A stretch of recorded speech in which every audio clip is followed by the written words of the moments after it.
गुजरात की वासद के एसवीआईटी कॉलेज में वृक्षारोपण कर छात्रों को प्रकृति और पर्यावरण का महत्व समझाया गया। पर्यावरण को जिस कदर हम बिगाड़ रहे हैं उसे सुधारने के लिए एसवीआईटी कॉलेज के क्रिकेट ग्राउंड की चारों ओर वृक्षारोपण किया गया। 10 से ज्यादा अलग अलग प्रजाति के पेड़ लगाए गए। इस मौके पर छात्रों को पर्यावरण संरक्षण की शपथ भी दिलवाई गई। छात्रों को 4 साल के उनके कॉलेज कार्यकाल में खुद के लगाए गए पेड़ों को संजोने और उनका संरक्षण करने की प्रेरणा दी गई। આજે ટ્રી પ્લાન્ટેશન કરી રહ્યા છે।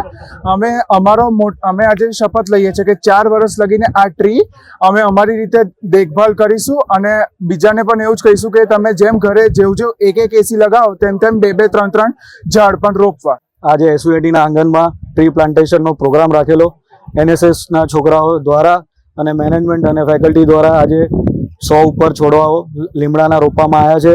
કેમ્પસમાં આપણે જોઈ રહ્યા છે કે કેમ્પસમાં ગ્રીનરી કેટલી ઇમ્પોર્ટન્ટ છે। ગ્રીનરીનો દિવસે દિવસે ટેમ્પરેચર વધતું જાય છે, જેના કારણે આપણે આ સૌથી મોટું જે કામ છે અત્યારે જે બધાએ ઉપાડવું જોઈએ એ જે ઝાડ રોપવાનું। ઝાડ રોપી તો દઈએ છીએ પણ પાછળથી આપણે એની ટેક કેર નથી કરતા। તો બધાને આ માધ્યમથી કહીશ કે ઝાડ આપણે રોપીએ પણ એની પાછળ દેખરેખ કરે, એને પાણી છાંટે, એની પણ જવાબદારી જો બધા છોકરાઓ લેશે તો આ કેમ્પસ ઓલરેડી ગ્રીન કેમ્પસ છે, વધારે ગ્રીન કેમ્પસ થઈ જશે।